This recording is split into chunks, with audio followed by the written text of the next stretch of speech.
34 সাইজৰ 3 piece princess কাট ব্লাউজটো কাটিবলৈ আজি আপোনালোকক দেখুৱাম। আপোনালোকৰ অনুৰোধ ভিডিঅ' বলকচোন। 34 সাইজৰ 3 পিচ প্ৰিন্সেছ কাট ব্লাউজ এটা আজি কাটি দেখুৱাম একেবাৰে সহজ পদ্ধতিত। আপোনালোক বহুতে বিচাৰি আছিল 34 সাইজৰ 3 পিচ প্ৰিন্সেছ কাট ব্লাউজটো। আহকচোন কেনেকৈনো কাটো দেখুৱাই দিওঁ। 34 সাইজৰ প্ৰিন্সেছ কাট ব্লাউজটো 3 পিচ প্ৰিন্সেছ কাট ব্লাউজটো আজি কাটি দেখুৱাম মই। প্ৰথমতে আপোনালোকে ইনাৰখন কাটিব, যিহেতুকে ইনাৰখন লৈ ল'ব। 1 মিটাৰ ল'ব ইনাৰ। যদি 32 সাইজৰ বা 34 হয় তেতিয়া 80 সেন্টিমিটাৰটো হয়, কিন্তু নতুনসকলে অকমান অসুবিধা পাব কাৰণ অলপো কাপোৰ নৰয়। গতিকে আপোনালোকে 1 মিটাৰ ইনাৰ বা লাইনিঙে ল'ব। গতিকে প্ৰথমতে ইনাৰখন ল'ব। আৰু আচলতে আমি এই 3 পিচ প্ৰিন্সেছ কাট ব্লাউজটো বেক সাইড আৰু ফ্ৰন্ট সাইড দুয়োটা বেলেগ বেলেগকে কাটি ল'ব লাগে, কিন্তু যিহেতুকে সেইটো আমাৰ অকমান জটিল হয় বা ষ্টুডেণ্টখিনিয়ে অকমান টান পায়, সেইকাৰণে আমি একেলগতে দেখুৱাম দুয়োটা। গতিকে চাব, আমি অকমান বেলেগ পৃথক ধৰণে আমি অকমান বস্তুখিনি দিম, যাতে আমাৰ বেলেগ বেলেগকে নকটাকেও পাৰফেক্টলি হয়। গতিকে চাই ল'ব। দীঘলটো 16 ল'ব। দীঘলটো ফ্ৰন্ট সাইডো 16, বেক সাইডো 16। যিহেতু 3 পিচটো আমাৰ বেক সাইডতো থাকিব, ফ্ৰন্ট সাইডতো থাকিব, গতিকে আমাৰ জইনবোৰত আমাৰ আধা ইঞ্চ বা 1 ইঞ্চ যাব। গতিকে 16 ল'ব, ফ্ৰন্টতো 16, বেক সাইডতো 16। বাকী ব্লাউজবোৰত আমি 15-16 লওঁ, কিন্তু এইটোত 16 দীঘলটো। আৰু বেছি কাপোৰখিনি উলিয়াই ল'ব আপোনালোকে।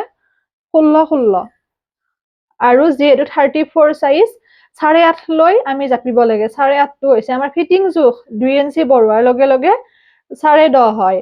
আৰু আমি 2 ইঞ্চি এক্সট্ৰাকৈ ল'ব লাগিব, কাৰণ আমাৰ ফ্ৰন্ট সাইডত যিহেতু প্ৰিন্সেছ কাটৰ 2 ইঞ্চি এক্সট্ৰাকৈ লাগে। গতিকে 2 ইঞ্চি আমি এক্সট্ৰা ল'ম, আৰু পিছত আমি বেক সাইডৰ পৰা সেই 2 ইঞ্চিটো মাইনাছ কৰিম। গতিকে 10.5, 11.5, 12.5।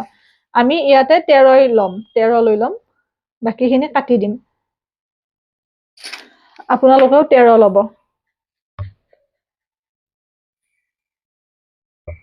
এনেকৈ এইখিনি 13 লৈ ল'ব।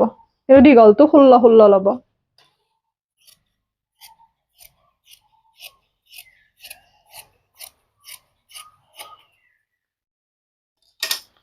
ল'ব। এতিয়া বাকীখিনি জোখমাখ আমি কৰিম। এইখিনি হৈছে 2.5। কিছু জোখমাখ সেম হয়। এইখিনি 3। জুম কৰাই আছে নে ভিডিঅ'টো অকমান চাওকচোন। স্পষ্ট ন এই বস্তুটো কালাৰটো। এইখিনি 2.5, এইখিনি 3, এইখিনি 6।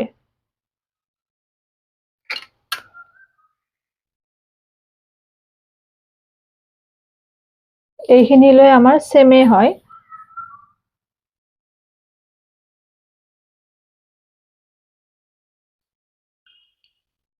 এইখিনি 3, এইখিনি 1,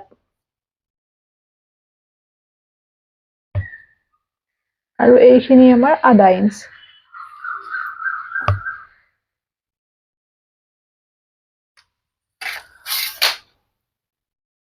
এইখিনি আমি এতিয়া বৰ্তমান 5.5 দিম।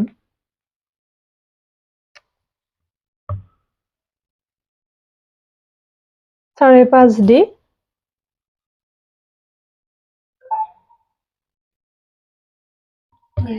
এইখিনি আমি এনেদৰে দিম, কাৰণ বেছি কটা হলে যিহেতু অসুবিধা আহিব। পিছত যদি কটা পিন্ধে অকমান কাটি ল'ব।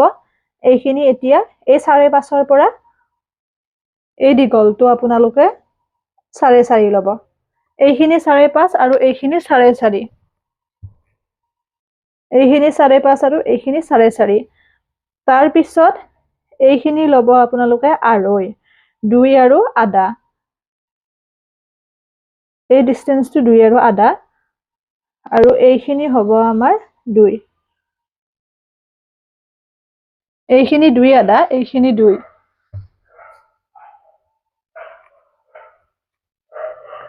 এতিয়া প্ৰথমতে আমি এইখিনি কাটি ল'ম।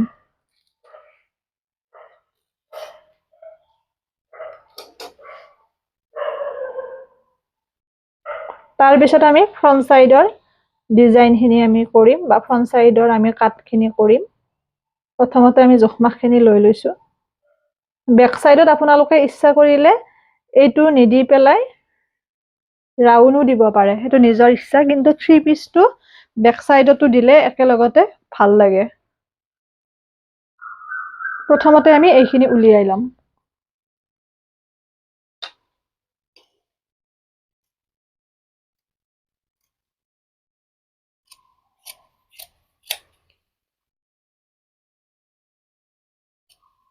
তাৰ পিছত বেক সাইডত যদি দিয়ে দি লব পাৰিম আৰু যদি নিদিয়ে কোনোবাই ৰাউনো ৰাখিব পাৰে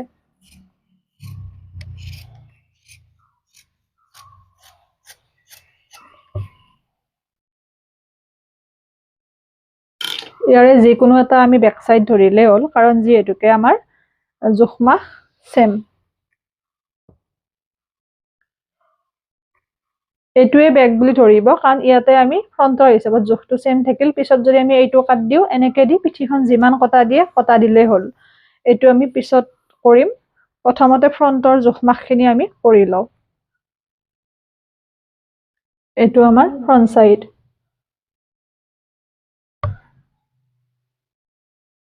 এইটো আমাৰ ফ্ৰন্ট সাইড আৰু ইয়াৰে জোখমাখটো এইখিনি আঢ়ৈ 2 আৰু আধা আৰু এইখিনি হৈছে আমাৰ 2 মাজৰখিনি 2 আৰু আধা এইখিনি 2 ক্ৰমান্বয়ে এইখিনি অকমান সৰু হৈ আহিব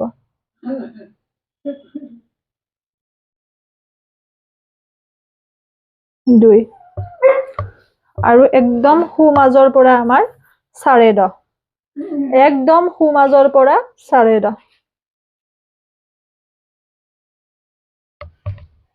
আৰু এইখিনি হৈছে 4 এই 4টো 10.5 পৰিব লাগিব তাৰ মানে 4টো আমি ইয়াতো দিব নোৱাৰো ইয়াতো দিব নোৱাৰো ইয়াৰ পৰা যত 10.5 পৰে সেই 10.5 আমি 4টো দিম ঠিক তেনেকে তলৰ পৰাও আমাৰ 4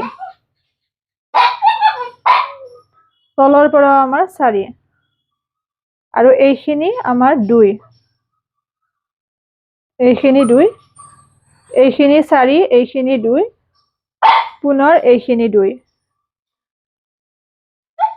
এই দুয়লৈ এইখিনি এনেকে সিধাকে আহিব আৰু এইখিনি আমাৰ যেটো 10.5 তাত আমাৰ পৰিব আৰু এইটো আমাৰ প্ৰিন্সেছ কাটৰ ডিজাইন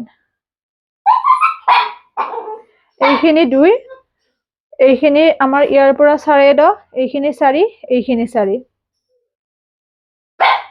এইটো প্ৰিন্সেছ কাট আৰু এইখিনি যিমান কটা দিয়ে নিজৰ মতে এনো অকমান কাটি দিবই লাগিব তথাপিও যিমানখিনি কটা দিয়ে নিজৰ হিচাপত কাটি দিলেই হ'ল ধৰক আমি 7 মান দি দিম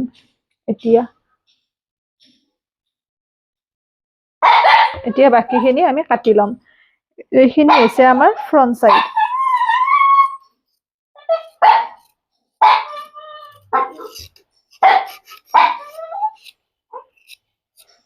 এই 2 ইঞ্চিটো আমি বেক সাইডৰ পৰা মাইনাস কৰিব লাগিব যেহেতুকে আমাৰ বেক সাইডটোত নালাগে 2 ইঞ্চিটো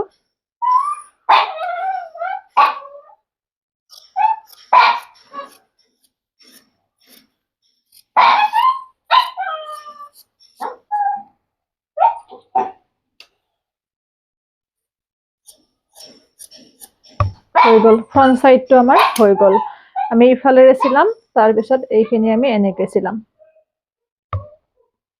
এটো হল ফ্ৰন্ট সাইড এতিয়া বেক সাইডটো আমি কৰিম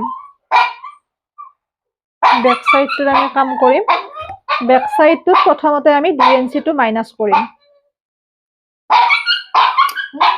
এই 2 ইঞ্চিটো আমি মাইনাস কৰিম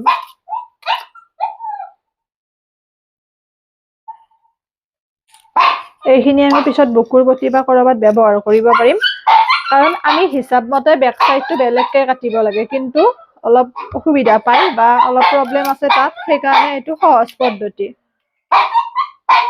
আৰু পিঠিখন ইচ্ছা কৰিলে ৰাউনো ৰাখিব পাৰে আৰু 3 পিস দিব পাৰে 3 পিসে দিম আমি 3 পিস দিয়াৰ লগে লগে বেক সাইডটো যিখিনি কটা দিয়ে নিজৰ হিচাপত বেছি দিয়ে কম দিয়ে এনেকে কাটি ললে হ'ল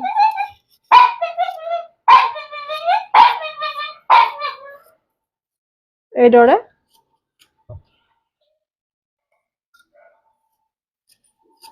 কাটি দিব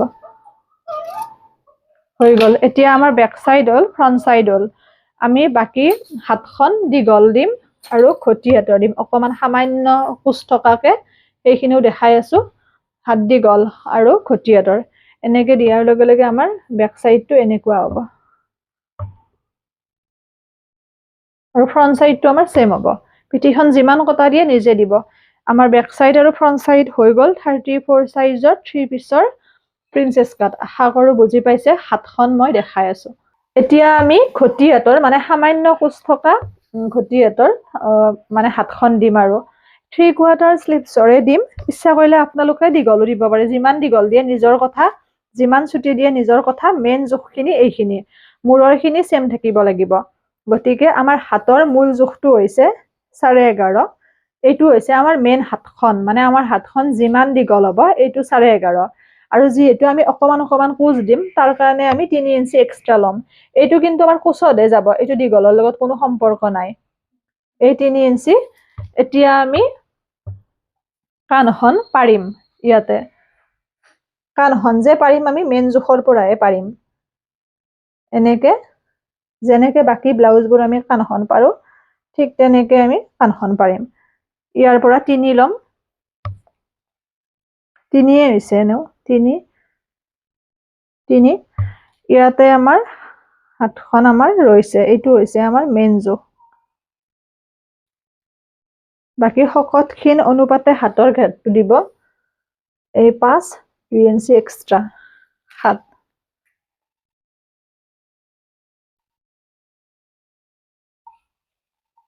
এইখিনি আৰু এইখিনি হৈছে আমাৰ যিখিনি আমি কুচ দিম মানে অকমান যেহেতু আমি ঘটি হাতৰ কৰিম এইখিনি আমাৰ সেইখিনি আমি হাতখন কাটিম এইখিনি আমাৰ কুচতে যাব এইটোৰ লগত আমাৰ দীঘলটোৰ সম্পৰ্ক নাই নতুন অনলাইন ক্লাস পুনৰ আমাৰ 10 মেৰ পৰা আৰম্ভ হ'ব ইতিমধ্যে আমাৰ ষ্টুডেন্ট হৈছে ভালেখিনি যদি কোনোবাই শিকিম বুলি ভাবে ওপৰত দিয়া লিংকটোত ক্লিক কৰি জয়েন হৈ ল'ব নাইবা হোৱাটছআপ হলেও কৰিব